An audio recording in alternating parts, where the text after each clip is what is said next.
J'engage mon gouvernement à identifier les leviers permettant la baisse des prix des denrées de première nécessité et la création d'emplois décents.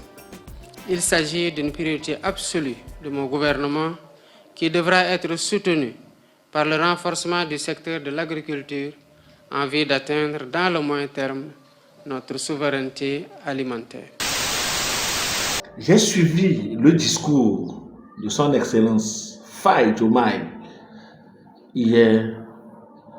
Vraiment, j'ai dit, ce monsieur a une mission pour le Sénégal. Une mission de Roustandine pour le Sénégal. Voyez-vous, l'alternance est un bienfait pour un peuple. L'alternance est un bienfait dans la mesure où, quand on alterne, on découvre d'autres choses, il y a d'autres pensées, il y a d'autres visions qui naissent. La nature elle-même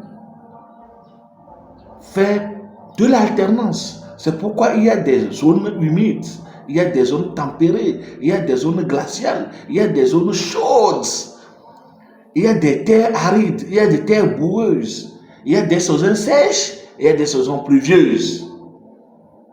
Et donc, l'alternance au Sénégal nous montre combien de fois il est très bien, est l'essence même de la démocratie. Écoutons bien, Monsieur Bassirou Diomaye Faye. Mesdames, Messieurs, la principale préoccupation du gouvernement en ces périodes difficiles pour notre économie est de soutenir les populations en général et les travailleurs en particulier. C'est pourquoi j'engage mon gouvernement à identifier les leviers permettant la baisse des prix des denrées de première nécessité et la création d'emplois décents. Il s'agit d'une priorité absolue de mon gouvernement qui devra être soutenue par le renforcement du secteur de l'agriculture en vue d'atteindre dans le moyen terme notre souveraineté alimentaire.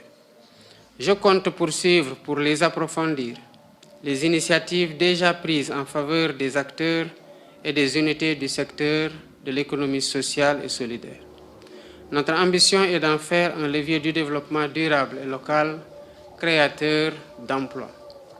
C'est pourquoi j'ai demandé au Premier ministre d'engager le gouvernement en relation avec les partenaires sociaux à une réforme du Code du travail pour mieux répondre à notre ambition de promouvoir l'emploi, l'investissement et la protection des travailleurs. En définitive, je voudrais vous assurer que le gouvernement est sensible à l'appel des organisations syndicales pour l'amélioration des conditions de vie des travailleurs et pour le renforcement de leur protection. Le gouvernement sera à l'avant-garde pour rendre aux travailleurs sénégalais sa dignité. Enfin, j'exprime la disponibilité de mon gouvernement à soutenir le secteur privé dans sa mission de création d'emplois massifs et décents. C'est tout le sens de la décision que j'ai prise de regrouper les départements en charge du travail et de l'emploi avec comme finalité la cohérence des politiques et l'efficacité des actions.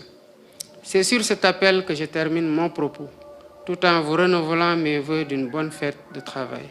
Je vous remercie de votre aimable attention.